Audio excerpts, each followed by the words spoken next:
एक नगर की सीमाओं से बहुत दूर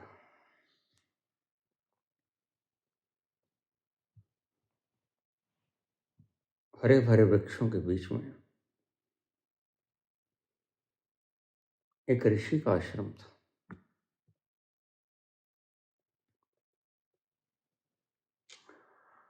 वहां वो गुरुकुल चलाते थे।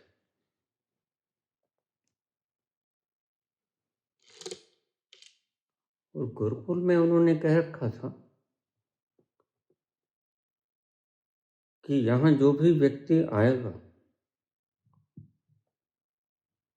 मात्र 5 वर्ष में मैं उसे आत्म दर्शन और 7 वर्ष में मैं उसे परमात्मा दर्शन करवा दूंगा।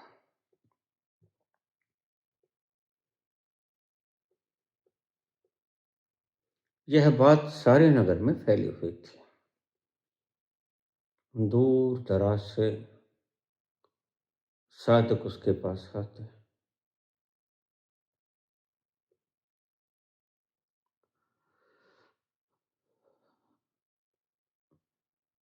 लेकिन ज्यादा दिन तक कई साधक ठहर न पाते।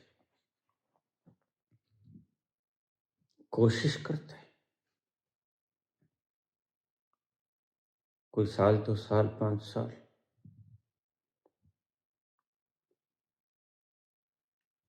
लेकिन बिल्कुल आखिर में आकर बस सिरा देखना ही रह गया था तो वह कोई ना कोई उपद्रव खड़ा कर देता।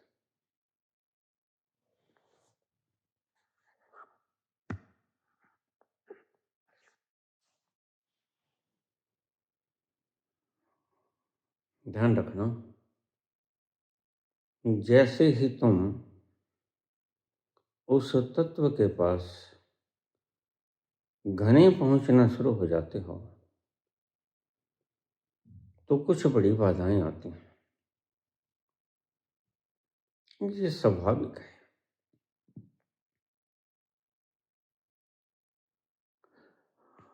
और उन बड़ी बाधाओं को तुम स्वीकार नहीं कर पाते।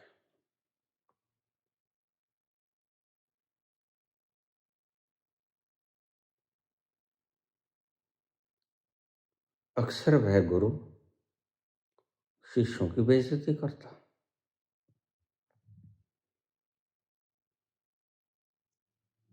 अनुशासन में न रखता, लेकिन उनकी बेइज्जती बहुत करता।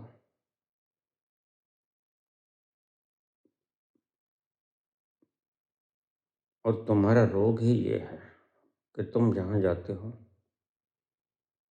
वहां जाते हो इज्जत कमाने के लिए। गुरु के पास भी तुम जाते हो तो यह सोच के जाते हो कि गुरु तुम्हें इज्जत देगा। छोड़ो गुरु को, तुम यमराज के पास भी जाते हो, मरने के बाद लोग सोचते हैं इज्जत मिलेगी।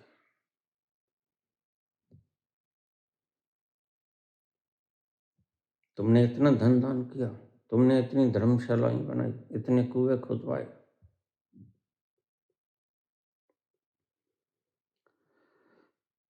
इतने गऊओं को दान किया, इतने अनाथ आश्रम बनाए,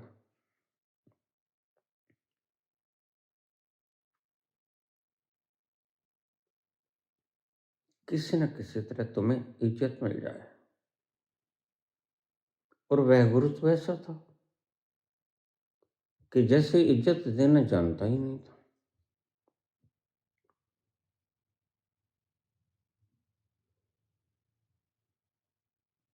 एक शिष्य ऐसा आ गया और जैसे जैसे वक्त बीतता गया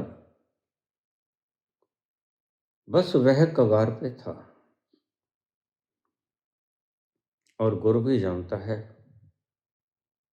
कि अब यह कगार पे आ गया, अब इसे बहुत साहस की जरूरत होगी, आत्म बलिदान की, जिसको यह मैंने माने हैं। वह मैं झूठा है, फिर इसमें उतनी इम्यूनिटी भी होनी चाहिए कि मैं इसके मैं को तोड़ूं और वह आसानी से टूट जाए। और यह तुम्हारी अंतिम अड़चन है कि तुम्हारा वो एक दृढ़ मैं शरीर हूं, विचार हूं, भावनाएं हूं, यह नहीं मिटता। धन तुम छोड़ सकते हो, जैन मुनि हो सकते हो, इज्जत तुम छोड़ सकते हो, गद्दियां तुम छोड़ सकते हो, घर बार तुम छोड़ सकते हो, भरी सर्दी में एक लंगोट बांध के बैठ सकते हो, भरी गर्मी में तुम सूरज के सामने तपती हुई दोपहरी में रेतीले आग में बैठ सकते हो। ये सब कुछ तुम कर सकते हो, लेकिन इससे जरा भी ईश्वर का संबंध नहीं। ये तो सर्कस है। ईश्वर का संबंध है उस इल्यूजन से, उस ब्रह्म से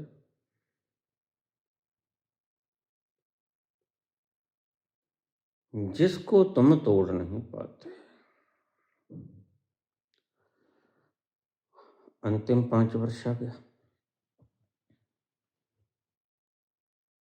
गुरु तुम्हारे बनाए हुए मैं को तोड़ेगा। पहले तुम्हारे बाहर के मैं को तोड़ेगा। मैं अमीर हूं, मैं गरीब हूं, मैं राजा हूं, मैं सेवक हूं, मैं रानी हूं, इतना हीरा जवाहरात, इतना सोना, इतना लॉकर्स में भरा हुआ सामान, इतना बैंक बैलेंस, इतनी जमीन जायदाद, इतने बच्चे, इतने पशुधन, ये सब मेरा है। यह तुम छोड़ सकते हो, इसमें कोई ज्यादा परेशानी नहीं आती। लेकिन गुरु जानता है परेशानी कहाँ, क्योंकि अगर इतना कुछ करके भी तुम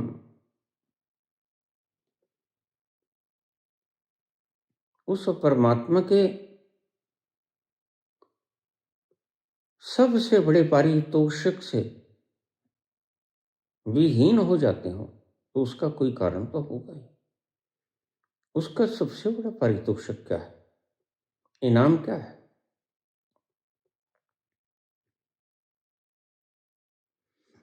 मेरे पास एक भागवत कथा का प्रचार करने वाले व्यक्ति आ गए। अच्छा नाम, लोग पूछते थे, लोग पांव धो के पीते थे।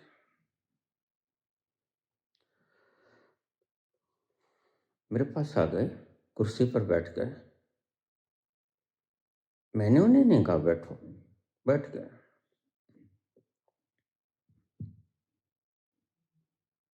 मैंने जलपान करवा दिया। मैंने कहा आजकल क्या काम करते हो? कहते भागवत प्रचार करता हूं। मैं तो जैसे चूक कहा। मैंने कहा भागवत प्रचार करता हूं, भागवत, हाँ भागवत प्रचार करता हूं।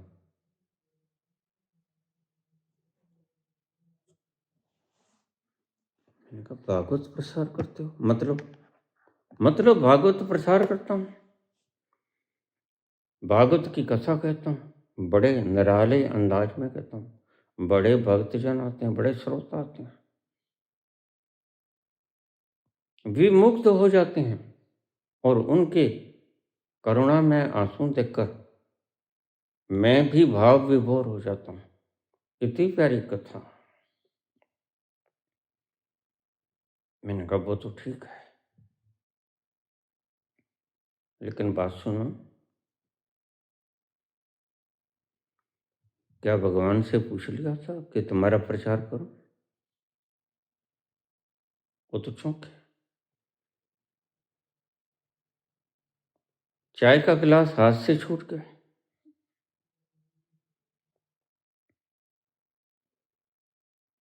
भगवान से पूछा था जिसका प्रचार करने चले हो, जिसका प्रसार करने चले हो,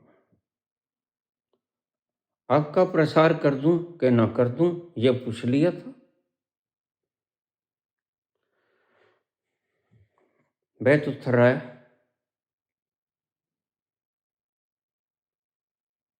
नहीं उससे तो नहीं पूछा था, ईमानदार था। तो फिर बिना पूछे ही प्रचार करना शुरू कर दिया। अगर उसको प्रसार की आवश्यकता ना हो तो क्या तुम ये नहीं जानते कि उससे ज़्यादा प्रसार हो ही नहीं सकता जितना उसने कर लिया? वह सैभम है, खुद से ही प्रसारित हो जाता है, उसे प्रसार करने के लिए तुम्हारी कोई आवश्यकता नहीं।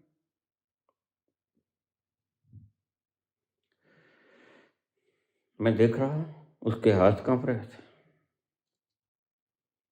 मैंने कहा तू चाय को नीचे रख दे, हाथ कांप रहे हैं तेरे, ये भी गिर जाएगा। चाय तो मैं और मंगवा दूंगा, बात तो ये चाय गर्म है, तुम्हारे ऊपर गिर गई तो मुश्किल हो जाएगी। फिर मुझे सिल्वर नाइट्रेट की क्रीम मंगानी पड़ेगी, ठंडी होती है, फफोला नहीं होता उससे।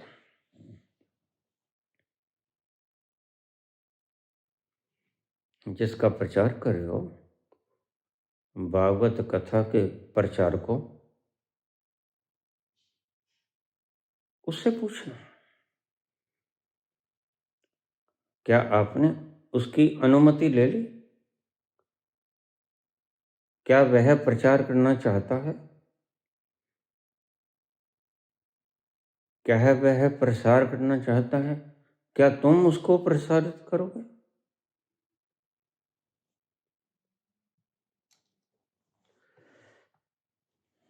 भगवान ने कंठ मीठा दे दिया,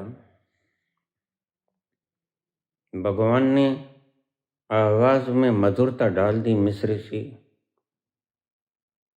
तो इसका मतलब ये तो नहीं कि तुम लोगों को छलने लग जाओ और ऐसे ही ऊल जलूल अंट शंट बातें करते रहो। भगवान ने कब कहा कि मेरा प्रचार करो?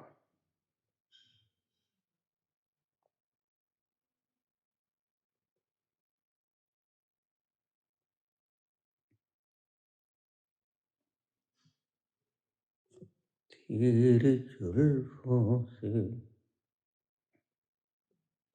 जुदाई तो नहीं मांगी थी, कैद मांगी थी, रिहाई तो नहीं मांगी थी। तेरी जुल्फों से जुदाई तो नहीं मांगी थी, कैद मांगी थी, रिहाई तो नहीं मांगी थी। कहाँ मांगा था मैंने कि मेरा प्रचार करो, मेरा प्रसार करो? मैंने तुमसे ये कहा था अपने भीतर जाओ, तुम मेरा प्रचार करना शुरू कर दिया बिना पूछे, बिना आज्ञा लिए।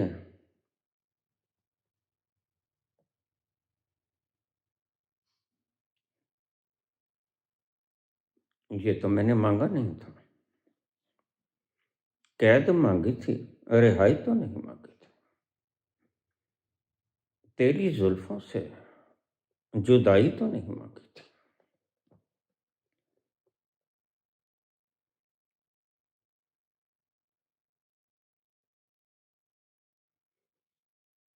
कहाँ कहा मैंने कि मेरा प्रचार करो?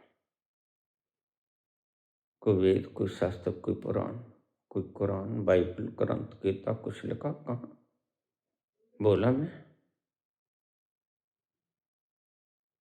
और मुझे प्रचार की जरूरत है, मुझे प्रसार की जरूरत है।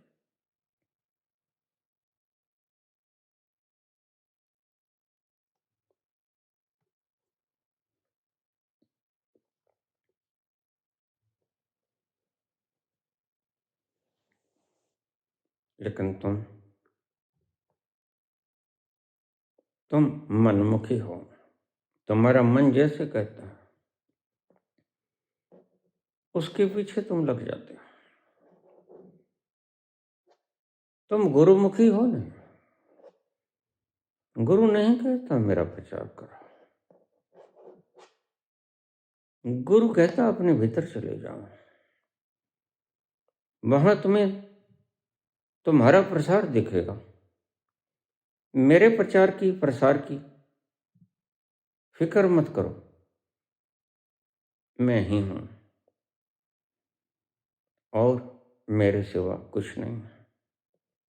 तुम मेरी फिक्र छोड़ो, तुम अपनी फिक्र करो। तो मैंने दिखा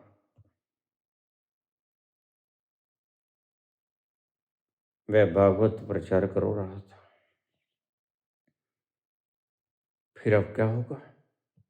मैंने कहा वही जो मंजूर खुदा होगा वह तुमसे उसका सर्वश्रेष्ठ पारितोषिक जो वह दे सकता है वह छीन लेगा। भगवान, उसका सर्वश्रेष्ठ पारितोषिक क्या है? आनंद। जहां तुम बोलना नहीं, जहां तुमने चुप होना है, सबसे बड़ा पुरस्कार है उसका।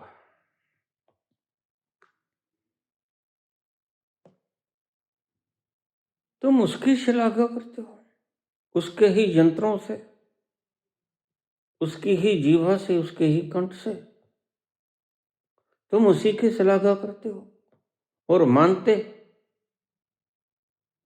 हो कि ये मेरा है। श्लाघा कहाँ हुई?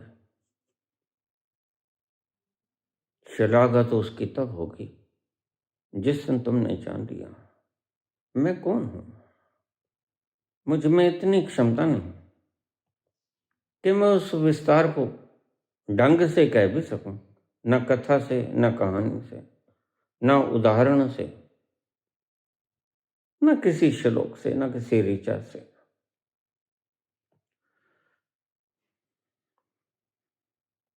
वह कहा जाता नहीं।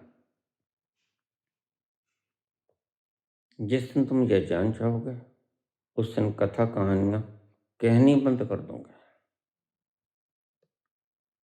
और ध्यान रखो, अगर करते हो तो करते रहो, लेकिन वह अपना सर्वश्रेष्ठ उपहार तुम्हें नहीं देगा। तो उसका सर्वश्रेष्ठ उपहार है मौन। मौन का वो रस, मौन का वो आलम, मौन की वो सुगंध, मौन का वो शांत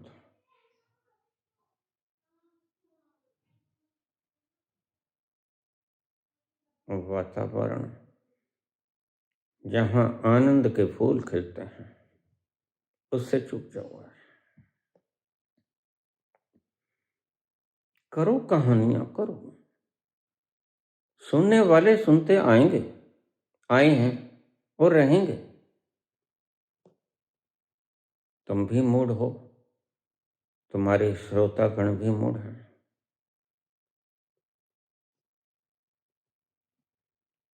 न तुम्हें पता कि भगवान को प्रचार प्रसार नहीं चाहिए। भगवान का प्रचार तुम करोगे। बस हिंदू धर्म में यही पाप है। और कहां आज हिंदू सुखी है? जब तुम गलत रास्ते पर होगे तो वह दंड देगा। तुम टेढ़े मेढ़े चलोगे, लॉ ऑफ ग्रेविटेशन का नियम नहीं मानोगे तो तुम गिर जाओगे, यह दंड है उसका। तुम भागवत प्रचार करोगे, भागवत प्रसार करोगे, वह दंड स्वरूप तुमसे आनंद छीन लेगा। बस फिर तुम्हारे पास रह जाएगी लोगों की मान्यता, चरण धो धो के पीना। क्या करोगे इसका? तुम्हारे भीतर तो ज्वाला भड़की हुई है।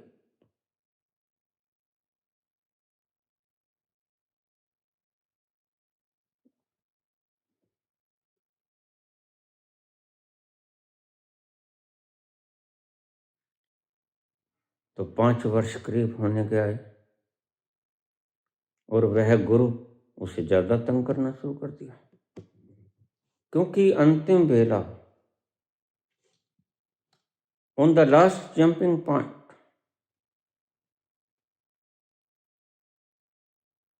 जब तुमने कूद जाना है उस गहरी खाई में जिसका कोई और छोर नहीं, तो तुम्हें बड़े साहस की जरूरत पड़ेगी। और वह साहस तुमने धन में, स्त्री में, परिवार में, मित्रों में, रिश्तेदारों में, जमीन जायदाद में,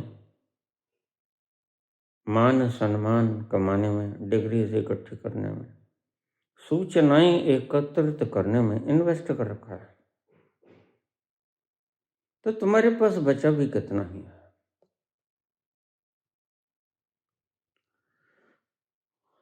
थोड़ा सा बचा है तुम्हारे पास, बाकी तो तुमने पहले से ही निवेश कर रखा है।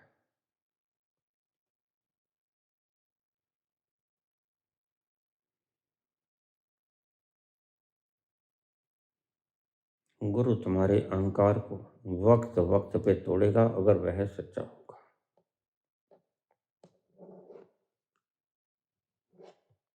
अगर वह लोभी होगा, लालची होगा, लोभी गुरु, लालची चेला, दोनों नरक में ठेलम ठेला। गुरु भी दुख भोगेगा, शिष्य भी नरक भोगेगा। ये जो भाग दौड़ है, भला नरक इससे अलग कुछ हो सकता है? तुम्हारा भागना, तुम्हारा दौड़ना, तुम्हारा ये इकट्ठा कर लूं, वो इकट्ठा कर लूं, ये कमा लूं, वो कमा लूं, यह नरक नहीं तो और क्या नरक है? कोई कुंभी पाक नरक इससे अलग हुआ करता है? सच पूछो तो कुंभी पाक नरक में इतनी सड़ांध नहीं होती जितनी सड़ांध तुम्हारे जीवन में है। इसमें वो गुलस्ता है ही नहीं।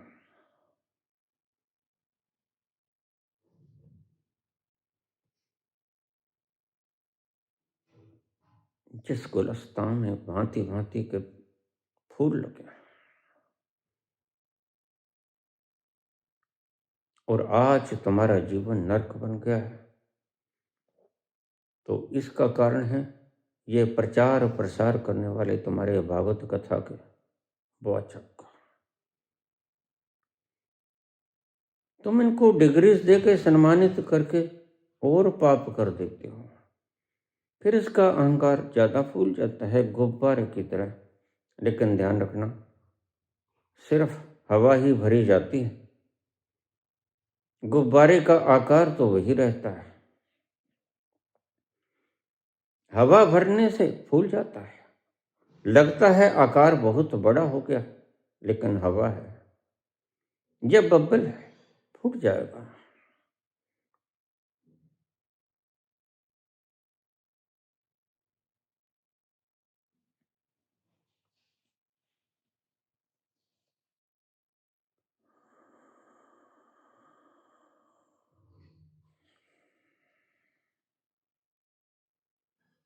गुरु ज़्यादा तंग करने लगा, और गुरु तंग ही क्या करता है समझ लो।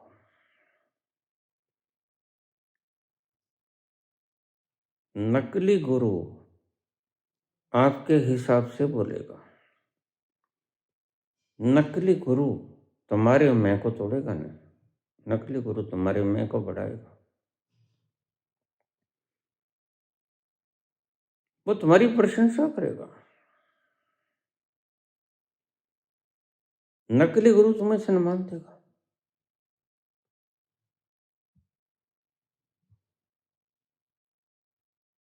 असल में नकली गुरु तुम्हारे हाथ की कठपुतली, ये जैन धर्म के प्रचारकों की तरह बिल्कुल ऐसा वैसा नहीं कुछ करेंगे जो तुम नहीं चाहते। मेरे पास एक जैन धर्म के गुरु, कई गुरु आ जाते हैं कभी कभी, वो अपनी व्यथा सुनाते हैं हमें, बाबा देखो हम फिल्म देखना चाहते हैं। मैंने कहा फिर देख लो, कौन रोकता है, आंखें हैं। कहता वो सब ठीक, लेकिन अगर फिल्म देखने चले जाएंगे हमारा रोटी पानी बंद, पढ़े लिखे तो हम हैं नहीं,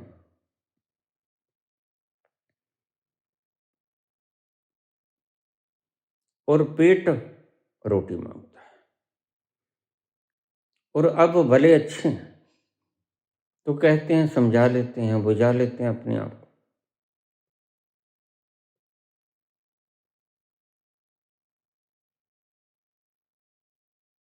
ये क्या पड़ा है, कुछ भी तो नहीं, अश्लील सामग्री है सारी। यहीं बैठे रहो, अन्यथा ये लोग तुम्हें मान देना बंद कर देंगे। मैंने कहा फिर गुलाम कौन हुआ। हम तो मजे से जब चाहे वो फिल्म देख लेते हैं, और तुमसे ज्यादा तो जिनको तुम लफंगा कहते हो,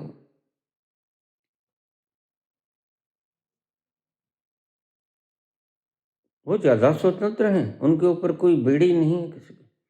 तुम्हारे ऊपर तो बहुत भगतों की बेड़ियां हैं। ऐसे बोलोगे तो तुम्हें सम्मान मिलेगा, ऐसे बोलोगे तो तुम्हें जूतियां मिलेंगी, अपमान मिलेगा। तुम बंधे हुए हो।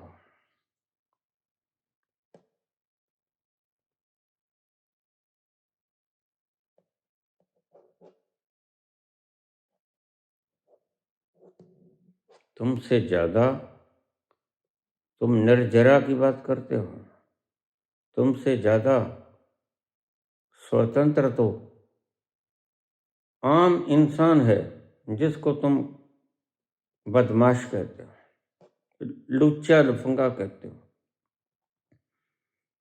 वह ज्यादा स्वतंत्रता का सुख तो भोग रहा है। स्वतंत्रता में अलग तरह का सुख होता है।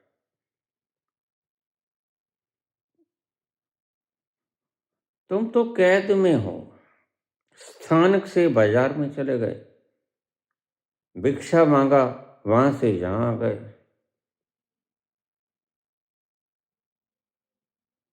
तुम तो इनके कारण कैद में हो।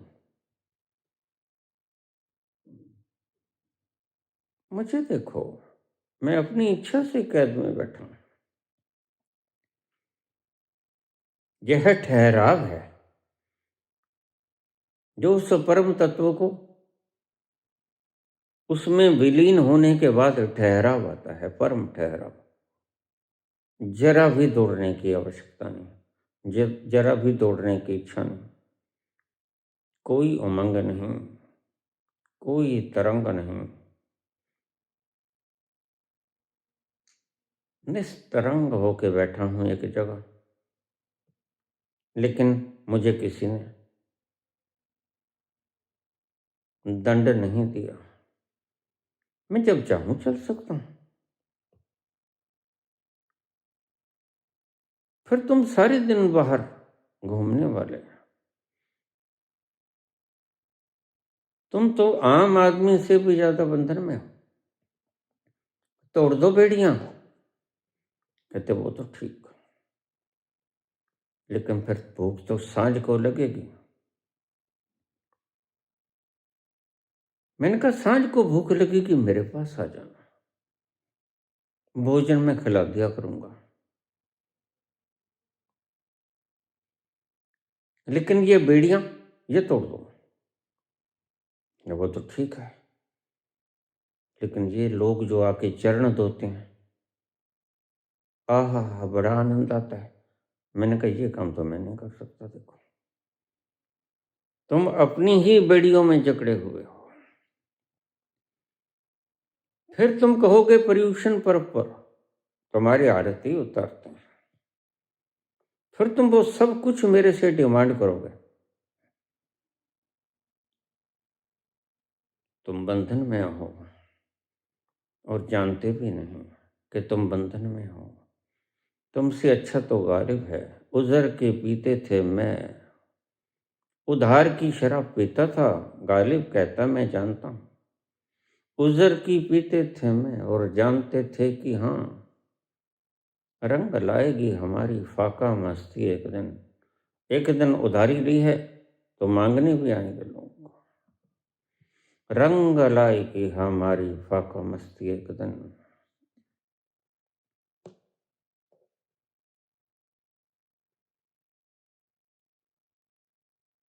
परमात्मा प्रचार नहीं मांगता भाई। पहली बात तो भागवत कथा के सुनने वालों, तुम इन अराबलों को खुद ही सहेड़ते हो, और मजे की बात है पैसा दे के सहेड़ते हो। जरूरतमंद को यही पैसा दान किया होता। कहाँ तक नाम गिनवाए सभी ने, हमको लूटा है सभी ने, हमको लूटा है। एक कुष्ठ रोगी हैं, वृद्धाश्रम, जगह जगहों पर भूखे मरते बच्चे,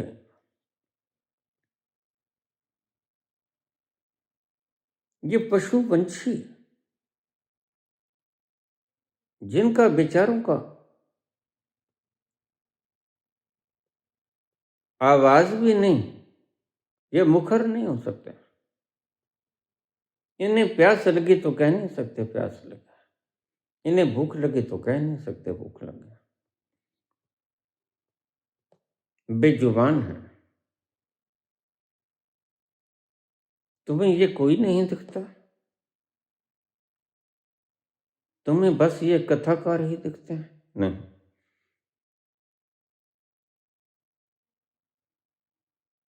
तुम्हारी लोभी वृत्ति को ये दिखते हैं।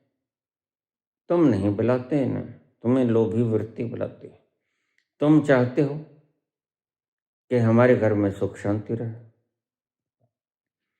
और ये लाख कोशिश कर रहे हैं। अगर वह नहीं चाहता जिसका हुक्म चलता है, जिसको हाकम कहा जाता है, सच्चा हाकम, अगर वह नहीं चाहता, नदरी मोख दवार,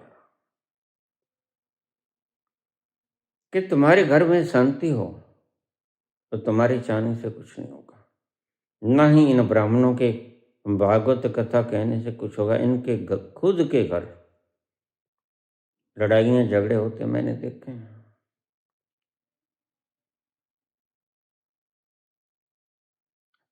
स्त्री बेलन मार देती है, आदमी जूती उठा लेता है, गालियां बोली जाती हैं। ऐसा कुछ होता है इनके घरों में। तुम्हारे घर में शांति करने के लिए भागवत कथा खोली है इन्होंने। इनके खुद के मन को देखो, घरों को भी छोड़ दो। इनके खुद के मन उत्पात से भरे हैं। इनके खुद के मन वासनाओं से ग्रस्त हैं।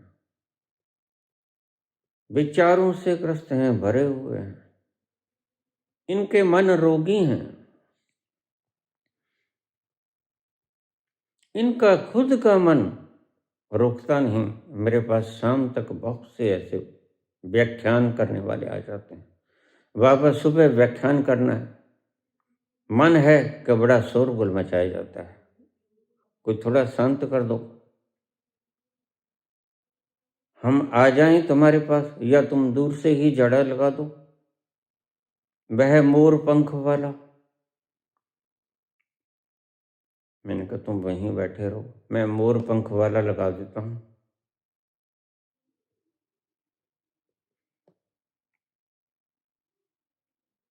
ये तुम्हें क्या सिखाएंगे?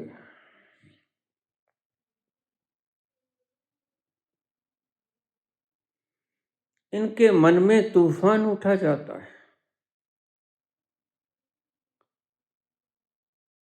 तुम इन्हें सम्मान देते हो क्योंकि कथाकार अच्छे हैं।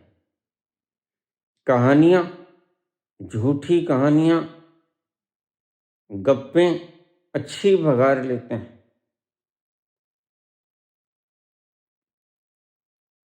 बस यही इनके भीतर योग्यता है, क्वालिफिकेशन।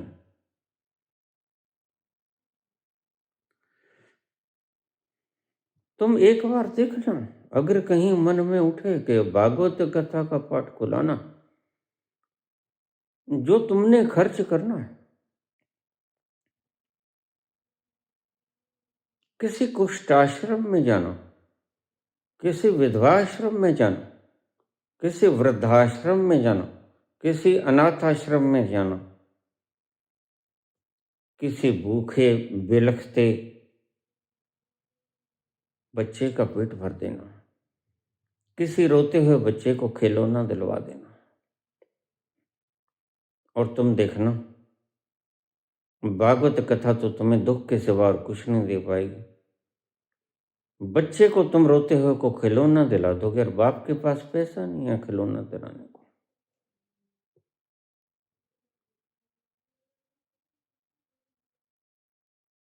तो वह जब बच्चा हंसेगा तो बच्चा नहीं हंसेगा। तुम इस गलती में मत रहना, परमात्मा हंसेगा। और परमात्मा जब हंसता है तो उसका पारितोषिक बरसता है, उसका इनाम बरसता है तुम पर। तुम परमात्मा को हंसाना, पर परमात्मा को खुश कर देना, शब्दों से नहीं, कर्मों से। भगवत कथाओं से नहीं, अपने शुभ कर्मों से। देहु शिवावर मोहि एहि,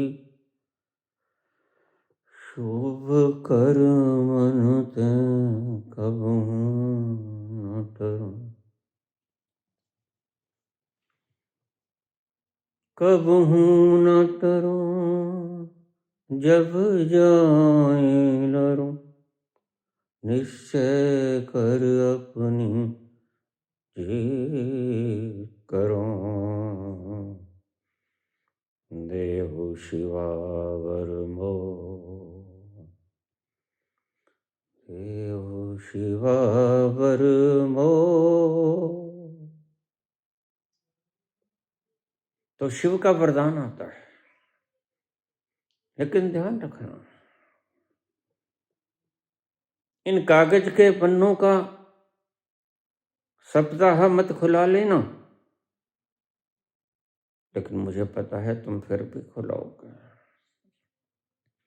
क्योंकि तुमने उस बच्चे को रोते हुए को, जिसके बाप के पास पैसा नहीं था खिलौना दिलाने के लिए, तुमने परमात्मा को प्रसन्न नहीं किया। और ठीक कहते हैं Isa, only they will enter in my God's kingdom will be innocent just like a child. बच्चा परमात्मा होता है, इनोसेंट होता है, और वह सभी परमात्मा होते हैं, अब इस बात को ध्यान से, जिनमें भेद बुद्धि नहीं होती। दुष्ट कौन, राक्षस कौन, जिनमें भेद बुद्धि होते हैं, तो राजनीतिक लोग दुष्ट होते हैं, भेद बुद्धि होती है। अगला चुनाव कैसे जीतें, किसको तोड़ें, किसका हवाई क्रैश कराएं, किसको मारें और उसको मारकर सबूत कैसे मिटाएं, सारे दिन इसी काम में गुजर जाएगा तो विकास कब करोगे। वक्त ही नहीं बचेगा परमात्मा की। इस धरती पर 24 घंटे की दिन रात होती है, 25 घंटे का कभी नहीं होता। तो जब तुम खुरापात करने में दिन भर रात गुजार दोगे तो विकास कब करोगे पुत्र। वेला तुम्हारा आ गया है, तुम्हारा वेला आ गया है पुत्र।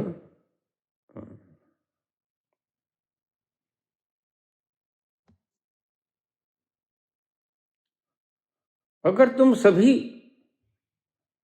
और बड़े होशियार हो, पहले से ही दबा देते हो, पहले से ही अपनी आरतियां करवानी शुरू कर देते हो, मीडिया खरीद लेते हो, न्यायपालिका खरीद लेते हो, चुनाव आयोग खरीद लेते हो, बड़े बड़े इदारे खरीद लेते हो जो हमें मनुष्यता को स्वतंत्रता देने के लिए बनाए गए थे। भला मुझे ये बताओ, जनता को अपना नुमाइंदा चुनने का हक है कि नहीं। है। अपने ढंग से चुनने का बिल्कुल है। तो फिर वह चाहे बैलेट पेपर से चुने या ईवीएम से चुने, तुम कौन होते हो दिशा निर्धारण करने वाले कि हम तो ऐसे ही कराएंगे, दो रिजाइन, चलो हम किसी और को चुनेंगे।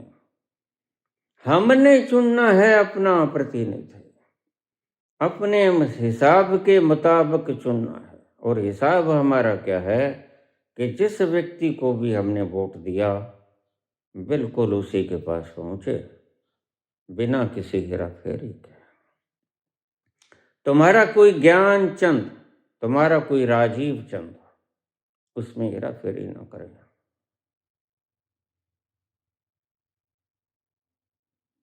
आज तो तुम हो, कल का भरोसा किसी का भी नहीं। लेकिन लोकतंत्र की परिभाषा ये है, लोग अपना प्रतिनिधि चुने,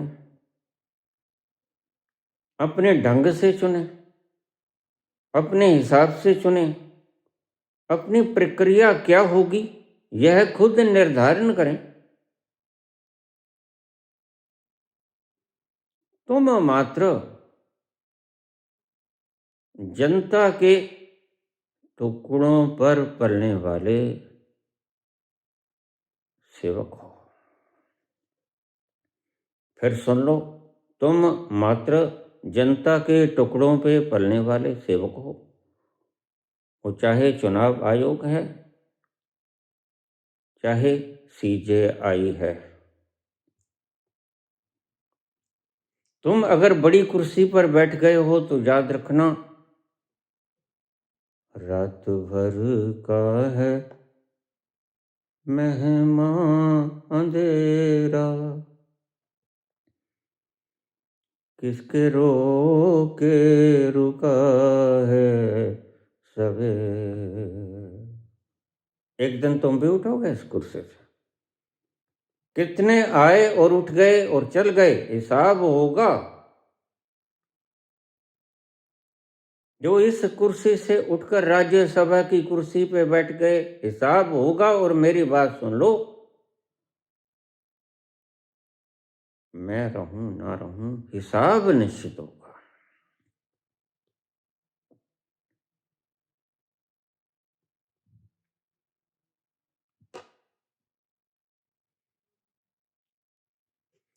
किसने तुम्हें अधिकार दिया। भावनाएं सबकी हैं, एक अकेले किसी झुंड की भावनाएं नहीं होती, दूसरे पक्ष की भी भावनाएं होती हैं। वो कहते कि मैं जब न्याय देने चला था चंद्रचूड़ जी कहते कि मैंने परमात्मा से पूछा, परमात्मा बड़ा पेचीदा मसला है, तू ही बता मैं क्या करूं। मैंने कहा थोड़ा सा अल्लाह से भी पूछ लिया होता।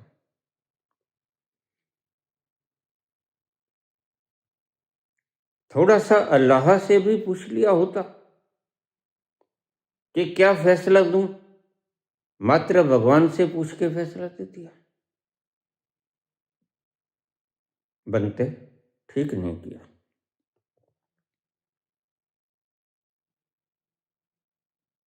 लोग मुझे कह देते हैं तुम कौन हो, शुद्ध ब्राह्मण हो, बुद्ध ब्राह्मण हो, तो तुम ऐसी बातें क्यों करते हो। मैंने कहा इसीलिए कि मैं इंसान,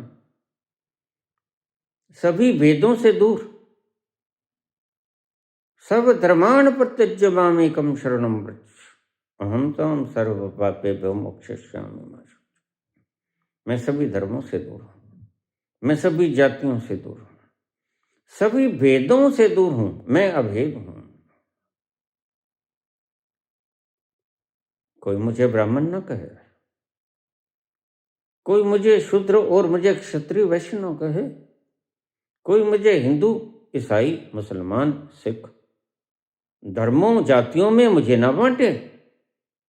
मैं इन सब से दूर हूं, मैं अभेद हूं, मैं अद्वैत हूं। मुझे द्वैत में घसीटने की चेष्टा मत करो। मैं इनसे दूर हूं, मैं इनका साक्षी हूं, आई एम ऑब्जर्वर।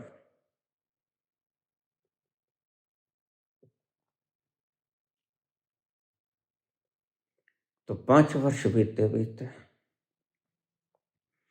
प्रत्येक व्यक्ति उस तल पर चला जाता था और आखिरी कुछ दिन बड़े मुश्किलात के दिन होते थे, क्योंकि यही तो रोग है तुम्हें। जब इलाज करते करते कैंसराइटिस का फोड़ा पक जाएगा तो ऑपरेट तो एक दिन ही होगा ना। तो ऑपरेट करने से पहले डॉक्टर तैयार करता है तुम्हें कि तुम ऑपरेट के योग्य हो जाओ। चीरा तो एक ही दिन देना होता है ना। वह अंग जो सड़ गए हैं, कैंसराइटिस के टिश्यूज जो सड़ गए हैं, उनको निकालना होता है सर्जिकल।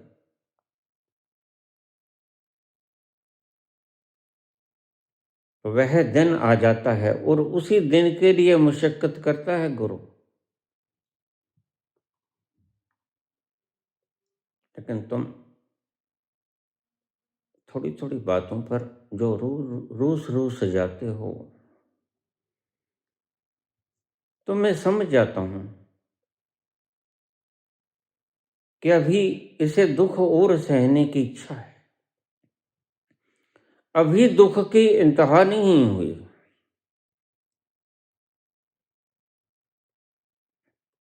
अभी सुखी है ये। जिस दिन दुख की इंतहा हो जाए उस दिन ये खुद ही मेरी शरण में आ जाएगा। और आ जाते हैं लोग। डिठे सभ्य था नहीं तुध जे है।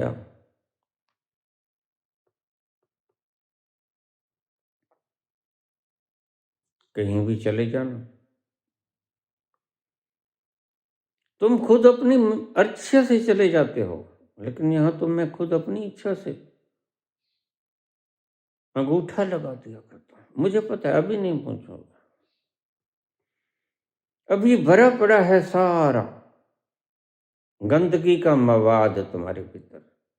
चेतन भी भरा पड़ा है। देखो, अचेतन तो भरा ही पड़ा है, अवचेतन अचेतन तो भरा ही पड़ा है, सामूहिक अचेतन भी भरा पड़ा है।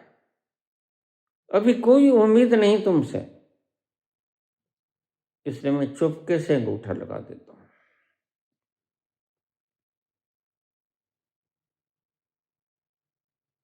यह सडांत लेके किसी के पास भी जाओ, बहुत बैठे हैं जहां तुम्हारे ही सडांत जैसे जिनको तुम में से सड़ांदा आती नहीं। देखो कितने लोग हैं जो कहते हैं मैं हूं, मैं हूं, मैं हूं, तो मुमकिन है उनके पास चले जाओ।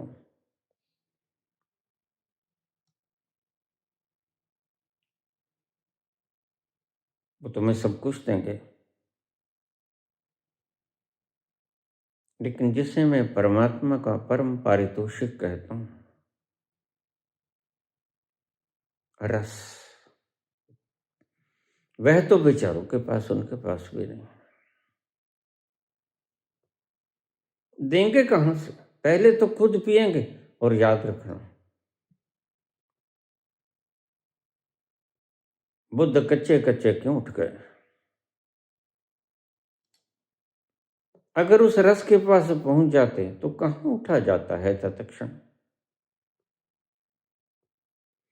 40 साल में से 35 साल तो मैं पीता ही रहा। और जरा सी दे दे साकी, और जरा सी, और जरा सी दे दे साकी, और जरा सी, और कैसे रहूं चुप के मैंने पी ही क्या है, होश अभी तक है बाकी, और जरा सी दे दे साकी, और जरा सी, और ये प्यास ऐसी कि बुझाए ना बुझे। कितनी ही पिए जाओ तुम,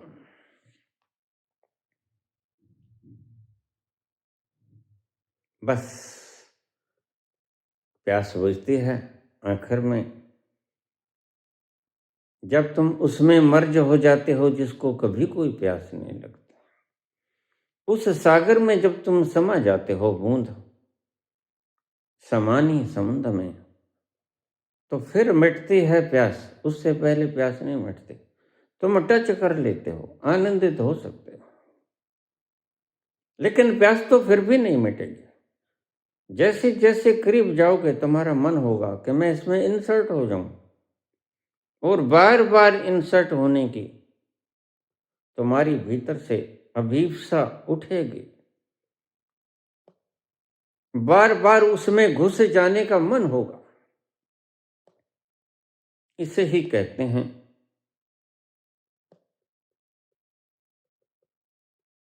जीवेषणा का मिट जाना।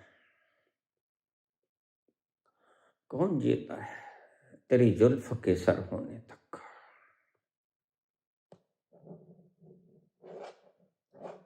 आह को चाहिए एक उम्र असर होने तक। कब समझेंगे ये लोग?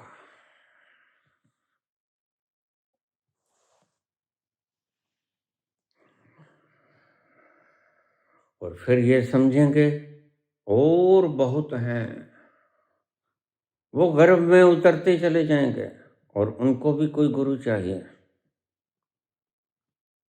इतनी भीड़ है, इतनी भीड़ है ज्ञानियों की, कितने गुरु चाहिए इन्हें? और गुरु हैं कि रोज झूठा गुरु पैदा हो जाता है। कोई क्या करे? आह को चाहिए एक उम्र असर होने तक। कौन जीता है तेरी जुल्फ के सर होने तक? बाबा कहते रुक जाओ अभी। बूंद कहती कि मैं तो इसमें मर्ज होके रहना है। यह बड़ा प्यारा है। बाबा कहते रुक जाओ,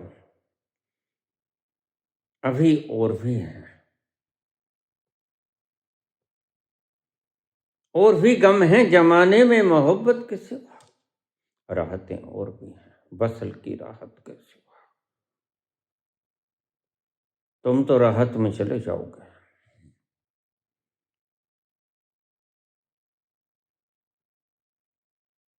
तो तुम्हारा धन्यवाद भी है और तुम्हें आशीष भी है। तुमने मेरे कहा हुआ बिल्कुल शब्द बाशब्द बुरा किया। अब थोड़ा सा ये भी कर जाओ। मैं कहता हूँ मेरे से नहीं हो सकेगा बाबा, अब तो मुझे जाने दो।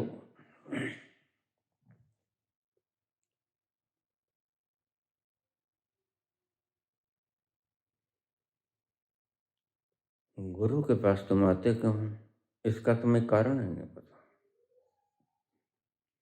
जब कोई व्यक्ति ये समझ लेता है कि मेरा अहंकार मेरे दुख का कारण है और मैं दुखी हूं, और स्वयं से मैं अपना दुख मिटा नहीं सकता, अहंकार से अहंकार कैसे कटेगा?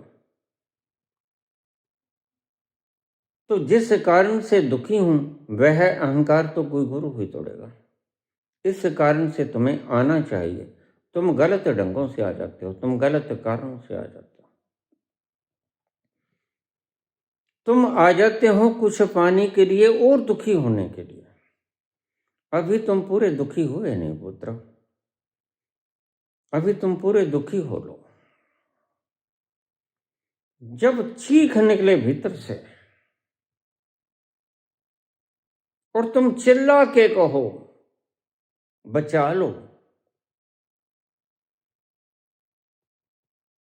द्रौपदी की तरह, फिर मैं आऊंगा। तुम कहां गए महाराज? और कृष्ण पास ही खड़े। कृष्ण कभी कहीं नहीं जाते। ईशावास्यमिदं सर्वम यत् किंच जगत्याम जगत। कृष्ण देख रहे हैं कभी 5 पतियों के ऊपर इसका अवलंबन टिका। अभी तातिश्री पे, भीष्म पितामह पे, गुरु द्रोण पे, अभी राजा पर।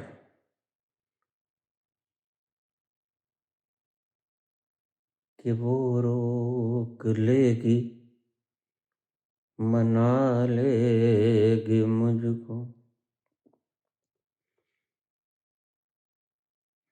मैं ये सोच कर उसके दर से उठा था कि वो रोक लेगी, मना लेगी मुझको।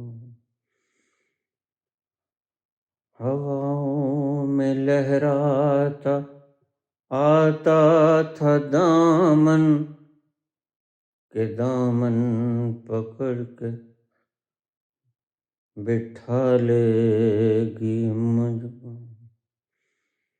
कदम ऐसे अंदाज से उठ रहे थे कि आवाज देकर बुला लेगी मुझको, मगर उसने रोका न मुझको बिठाया, न दामन ही पकड़ा, न मुझको बुलाया, न आवाज ही दी, न वापस बुलाया। मैं आहिस्ता आहिस्ता बढ़ता ही आया, यहाँ तक कि उससे जुदा हो गया मैं, जुदा हो गया मैं, जुदा हो गया। तुम सोचो तो कुछ भी, तुम्हारे सोचने से क्या होता है? अहंकार के कारण तुम दुखी हो। गुरु की तलाश तुम तब करना जब वास्तव में तुम किसी वस्तु के अभाव के कारण दुखी न हो। बात सुन, गौर से सुन लेना मेरी बात। आज सारी दुनिया गुरुओं के आश्रमों में बैठे, झूठे हैं ये लोग। किसी को बल चाहिए, किसी को धन चाहिए, किसी को गद्दी चाहिए, सम्मान चाहिए, सबकी अलग अलग तमन्नाएं हैं। लेकिन मैं तुम्हें कहता हूं कि मेरे पास तो तब आना, ये सोच कर उसके दर से उठा था, बस तब उठना तुम उसके दर से। संसार तुम्हें नहीं रोकेगा। जब तुम संसार में कुछ न पाओ, बुद्ध की तरह, महावीर की तरह, छोड़ देना कपिल वस्तु को, तब आना मेरे पास। ये धोखा मत दो, ये धोखा तुम पर ही भारी पड़ेगा। प्यास जग ही नहीं, प्यास है अभी धन कमाने की, बड़े सेठ बनने की, गद्दी नशीं होने की, सोने की पलंगों के ऊपर सोने की इच्छा है। तो फिर पहले वो पूरी कर लेना, तब तलक मेरे पास मत आना। जब तलक तुम्हें सच्ची प्यास नहीं लगी, और सच्ची प्यास मैं रोज बोलता हूं क्या है, सच्ची प्यास है कि सब है तुम्हारे पास, परंतु तुम्हें फिर भी कुछ और चाहिए। वह और क्या है यह तुम्हें पता नहीं। सबके रहते लगता है ऐसे, कोई नहीं है मेरा,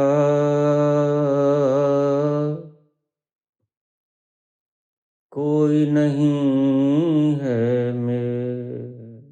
ये धन, ये दौलत, ये लौकर, ये सोना, ये हीरे जवाहरात, ये मान, ये सम्मान, ये गद्दियां, कोई सुकून न दे सका।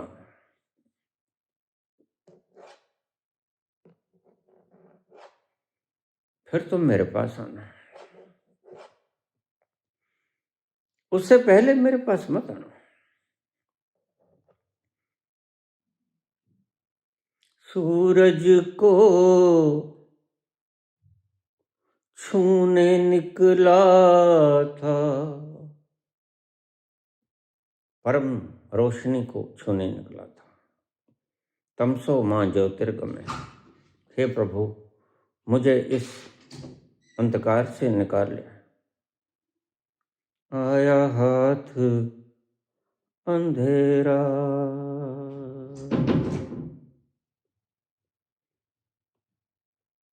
मैं इस अंधकार में डूब गया, कोई नहीं है मेरे। द्रौपदी को यही नजर आया, न पांच पति उसके, न भीष्म पितामह, न गुरु द्रोण, न तातेश्वरी, न विदुर। सत्यवादी हैं, लेकिन सभी गर्दन झुकाए बैठे। सूरज को छूने निकला था, आया हाथ अंधेरा।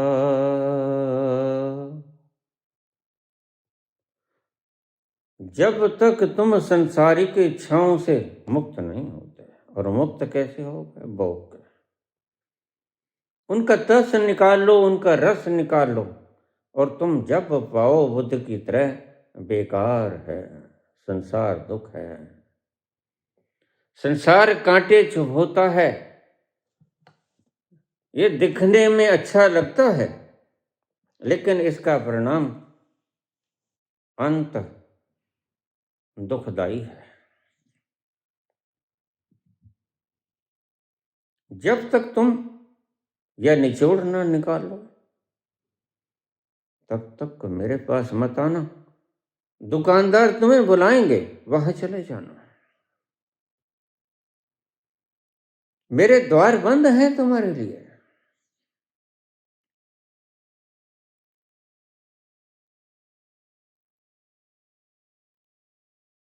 जब सच्ची प्यास जगे, कब तुम मेरे पास आना प्रिय, तो मेरा द्वार खुला हुआ मिलेगा।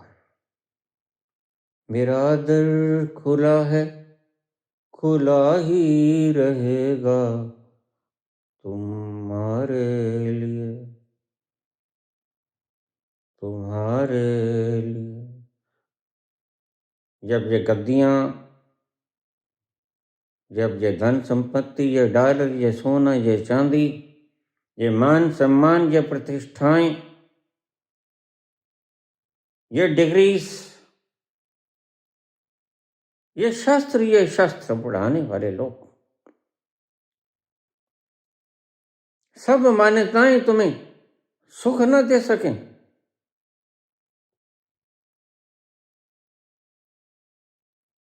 दुख ही दें वर्ण तुमको, फिर आना मेरे पास, ऐसे मत आना। इसलिए मैंने कहा था 500 व्यक्ति, लेकिन ज्यादा गए।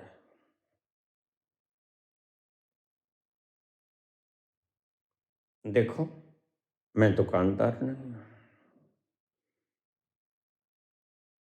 सिर्फ मेरे पास प्यासों की जरूरत है मुझे, और प्यासे ही पहुंच पाएंगे। विवेकानंद अभी प्यासे नहीं थे, बस यही साबित किया उन्होंने। जब रामकृष्ण ने सिर के ऊपर हाथ रखा और डेल्टा वेव छोड़ दी, तो कांपने लगे और कांपने लगे, फिर चीख मारी उन्होंने, स्वामी जी, मेरे माँ बाप भी हैं, घर बार भी है। तो चुपके से हाथ उठा लिया। जानते हैं रामकृष्ण, यह पल, यह बैरियर तोड़ना बड़ा मुश्किल है। कौन तोड़ पाएगा इस सुनहरे ख्वाब को कि मैं शरीर हूं, मैं मन हूं, मैं विचार हूं, मैं भावनाएं हूं। तुम कहोगे कितना सुंदर तो है, लेकिन गुरु कहेगा देखो ये धोखा है, अभी तुम मेरे पास मत आना। जब तुम इससे लाचार हो जाओ, ये दो नैना सुंदर सुंदर, इनसे दिखना बंद हो जाए, जड़ जाए दांत मोतियों जैसे,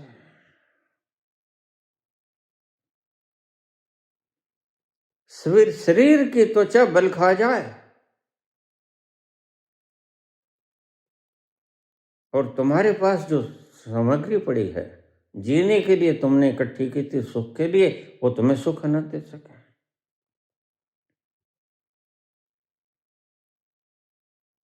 फिर उस गहरी खामोशी में, दर्दनाक अवस्था में, निर्बल के बलराम हुआ करते हैं।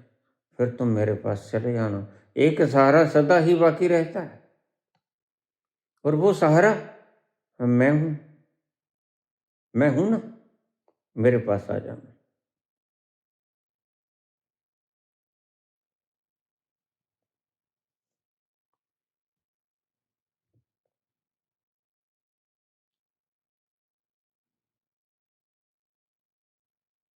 तुम गुरु के पास आ जाते हो,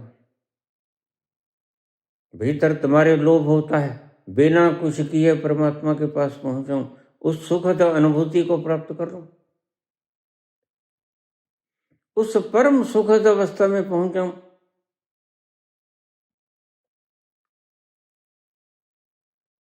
लेकिन मैं मूर्ख थोड़े हूं,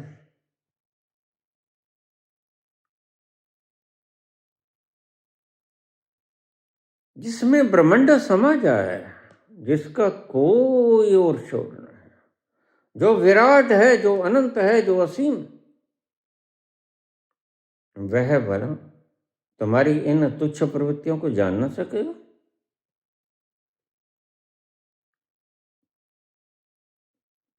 इसलिए मैं तुमसे कहता हूं, तुम तभी आना जब तुम्हें प्यास लगे। उससे पहले आकर तुम किसी और का समय व्यर्थ करोगे। ऐसा नहीं कि यहां प्यासे नहीं हैं, बहुत हैं, लेकिन क्या करें, उन प्यासों को गलत गुरुओं ने उलझा रखा है। कोई डेरे में बैठा, कोई कहीं बैठा, कोई कहीं बैठा और सभी गुरु कहते हैं मैं गुरु, माखन शाह लुबाना की तरह। लेकिन सच्चा गुरु तो कहता है सुखे सो तो देवें दो, बस पहचान वहां आती है।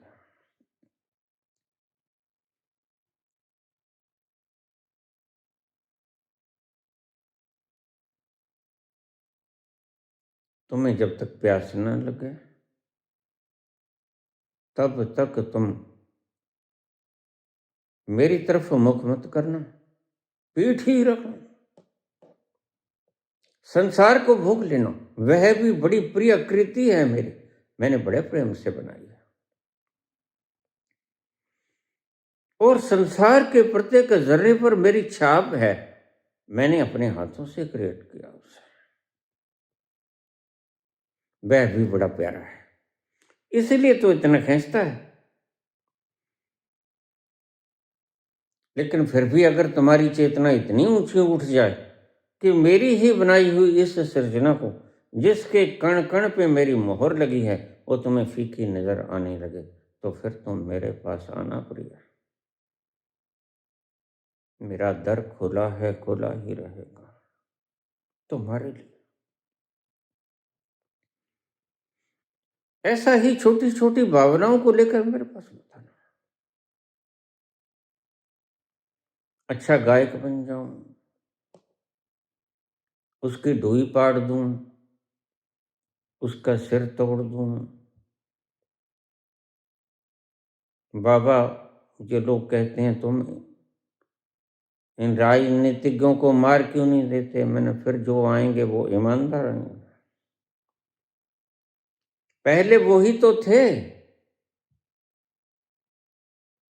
तुम इन्हीं को क्यों नहीं सुधार लेते? जो आएंगे वो दूध से दुले आएंगे, नस्लो फसल वही है।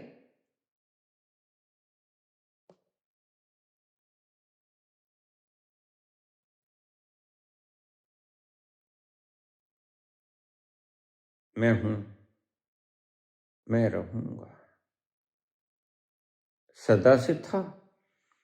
कृष्ण कहते हैं कि तुम्हारे से पहले मैंने ये कथा सूर्य को सुनाई।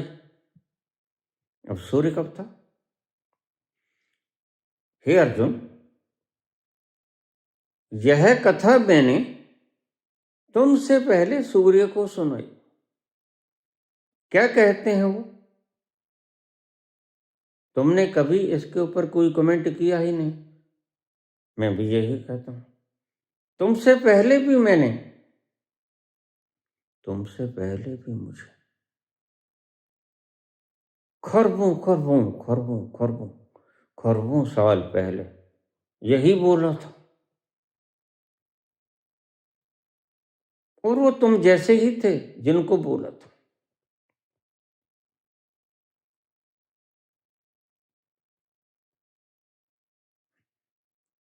तो तुम कमेंट मत करना, क्योंकि तुम जानते नहीं। यहां अज्ञानियों से भरा पड़ा देश, जिसने खोजा नहीं वो कहता परमात्मा है ही नहीं। मार्कस, जिसे संसार के नियम नहीं पता, every action there is equal and opposite reaction, वो कहता है सब उधारी ले लो, शराब पी लो। आज आज वो जो कहा गया घी पी लो। आज आज किसी और का राजा है जो सांझ को शराब पीता है। ऋणम कृत्वा घृतम पीवेत यदा जीवेत सुखी जीवेत भस्मभूतस्य देहस्य पुनरागमनम कुतः।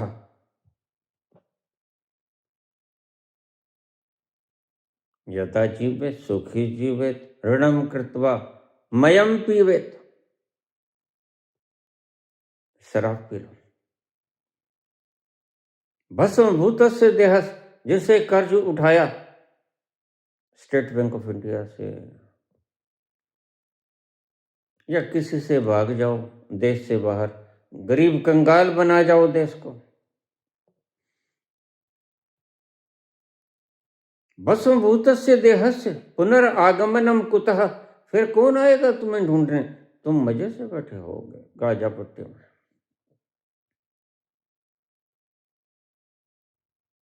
इजराइल दोस्त, यूएई में, आबू धाबी में,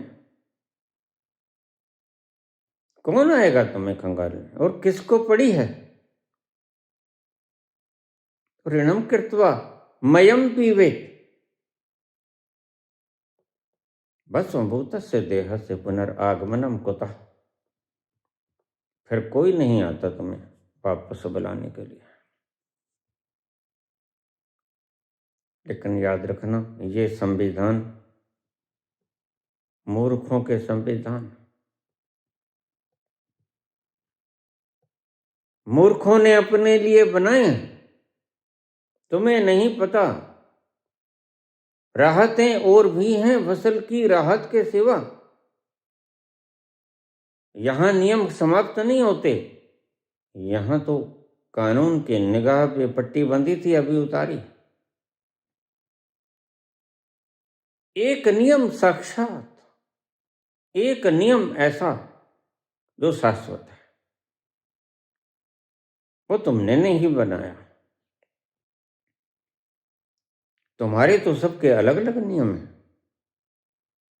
यहां और मिलेगा, पाकिस्तान में और मिलेगा, चाइना में और मिलेगा, जापान में और मिलेगा, फ्रांस में और मिलेगा, यूए में और मिलेगा, यूएस में और मिलेगा।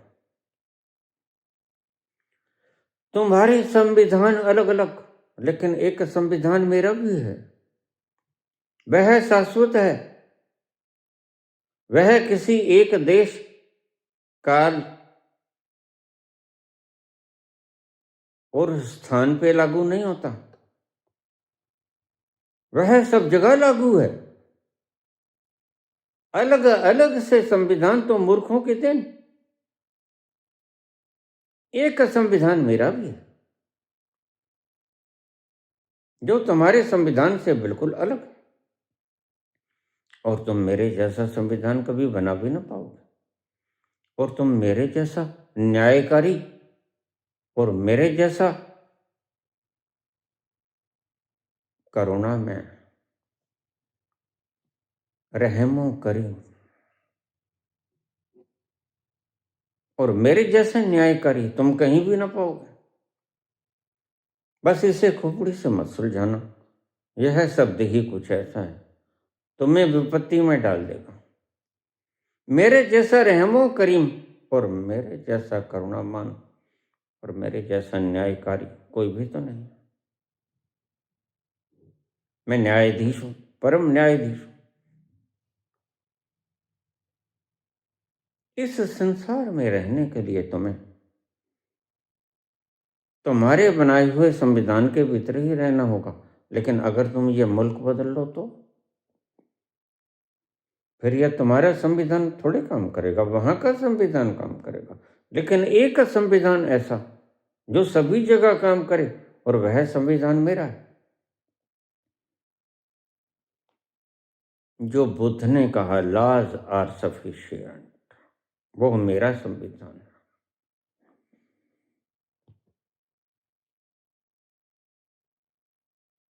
और प्रत्येक देश के संविधान के अनुसार वहां के न्यायाधीश न्याय करते हैं। सच पूछो तो न्याय नहीं करते, फैसला करते हैं। उन्हें पता ही नहीं होता न्याय क्या है। न्याय तो उनके बाप बूढ़ों को भी नहीं पता क्या है। फैसले होते हैं, लेकिन इतनी देर फैसले करने में क्यों लग जाती है। आदमी मर जाता है तो फैसला आता है। वक्त बहुत हो गया, मैं कहानी भी सुनाऊं तो इतना वक्त नहीं। एक्सियोनोव नाम का एक व्यक्ति हीरे जवाहरातों का व्यापार करता था। एक दिन रात को उसकी घरवाली को सपना आया कि उसके पतिदेव के बाल सफेद हो गए। लियो टॉलस्टॉय की ये कहानी। एक्सयोनोव ने आज जाना था, हीरे जवाहरात बांध लिए थे, विदेश में जाके बेच के आना था। उसकी धर्मपत्नी कहने लगी, आज मत जाओ। क्यों? एक्सयोनोव पूछने लगा। धर्मपत्नी कहती, मुझे रात को सपना बड़ा भयंकर आया। क्या सपना आया प्रिया? आपके सारे बाल सफेद हो गए, हालांकि कोई भी एक भी बाल सफेद नहीं है आपको। परमात्मा ने हमें कोई होने वाली घटना से आगाह किया है। All the events are predestined.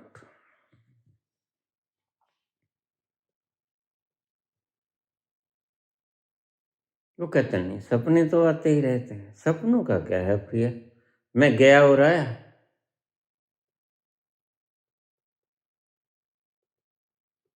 एक्सोनोव चला गया, किसी सराय में जाकर रुका, रात पर रुका।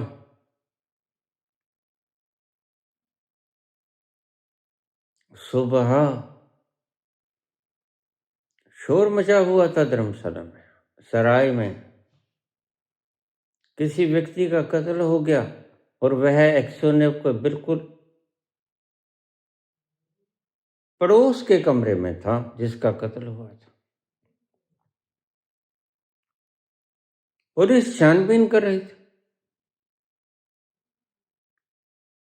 सबके सामान की तलाशी ले रही थी। एक्सयोनोव के बैग की भी तलाशी ली तो उसमें से एक छुरा निकला। छुरा खून से सना था। एक्सयोनोव के सामने सारी तलाशी हुई। एक्सयोनोव तो थर्रा गया। उसको अपनी पत्नी का वह स्वप्न याद आया। All the events are predestined. तुम कहते हो मैं करता हूं। पुलिस बोली, यह क्या है? तुम तो अपने आप को बेकसूर बता रहे थे। एक्सयोनोव कहता, वो तो मैं अब भी कहता हूं। मैं बड़े मजे में सोया रात को। फिर यह किसने किया? यह तो तुम्हारे बैग में है और खून बिल्कुल उसी व्यक्ति का है।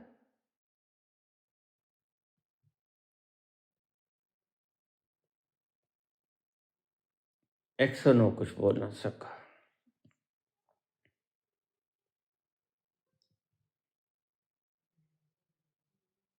अदालत में सुनवाई हुई। उसको ताउम्र की कैद कर दी गई। बस अब वो कैदी बन के रह गया।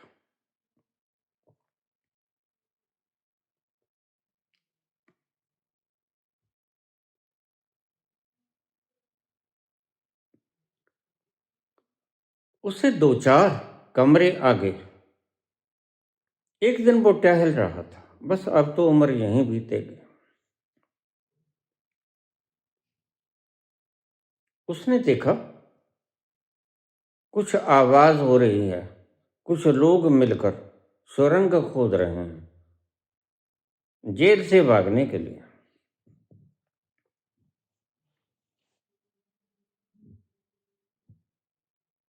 उसने अपनी आंखों से दृश्य देखा।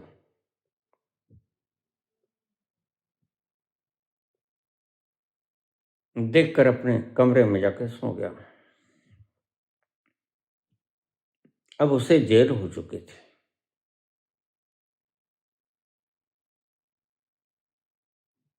वह सुरंग पाड़कर जाना चाहते थे और वह व्यक्ति पकड़े गए।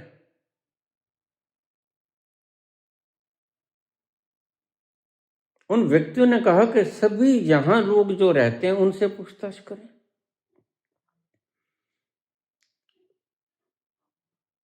जो खाई खोद रहे थे उन्होंने कहा यह व्यक्ति ने अपनी आंखों से देखा है, यह व्यक्ति कह देगा कि हाँ मैंने देखा है इन लोगों को खोदते हुए। सबसे पूछा गया,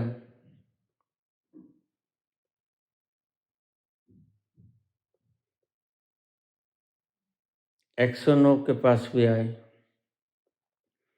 तुमने किसी को यहां पर गड्ढा खोदते हुए देखा है? सुरंग, इतनी लंबी सुरंग बन गई। हमें किसी ने बताया कि वहां सुरंग खोदी जा रही और मकार नाम के किसी व्यक्ति ने खोदी है जेल से फरार होने के लिए, और उसको एक्सियोनोव देख रहा था और मैं भी देख रहा था। मकार नाम का वह व्यक्ति ही असली कातिल था, जिसने उसके पड़ोस में रहते हुए व्यक्ति को मारा था, और वह छुरा चुपके से खिड़की में से खोलकर खिड़की उसके बैग में रखकर जब वह घूक सोया हुआ था तो बाहर चला गया। कातिल था मकार, पल्ले पड़ गया एक्सियोनोव के। एक्सियोनोव जेल काट रहा था। तो जब पूछा गया एक्सियोनोव से, जिस व्यक्ति ने शिकायत की थी कि मैं भी देखा और एक्सियोनोव ने भी देखा, मकार गड्ढा खोद रहा था, सुरंग मकार ने बनाई।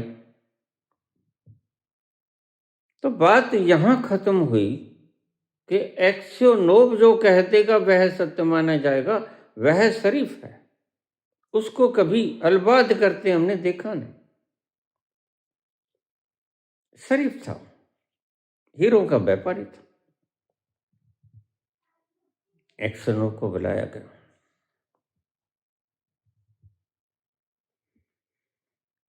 जज साहबान ने पूछा, एक्सियोनोव, बाइबल के ऊपर हाथ रख के कहो, जो कहोगे सत्य कहोगे। उसने बाइबल पे हाथ रखा। मैं जो कहूँगा सत्य कहूँगा, सत्य के सिवा कुछ नहीं कहूँगा। तो बताओ, क्या तुमने मकार को सुरंग पाटते हुए, गड्ढा खोदते हुए देखा अपनी आंखों से? वो कहते नहीं।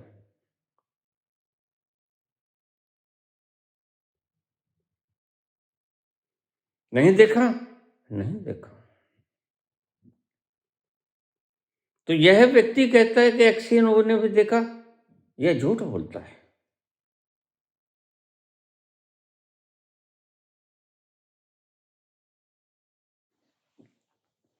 मकार को पक्का पता था, क्योंकि इसने देखा है और मैंने उसको देखा है, और बिला शक यह व्यक्ति ईमानदार नजर आता है। और फिर सौगंध भी खा ली है, बाइबल के ऊपर हाथ भी रख लिया। अब तो बिल्कुल झूठ नहीं बोलेगा। लेकिन एक्सियोनोव कहता नहीं, मैंने नहीं देखा, इसने नहीं खोदी सुरंग, मैंने नहीं देखा।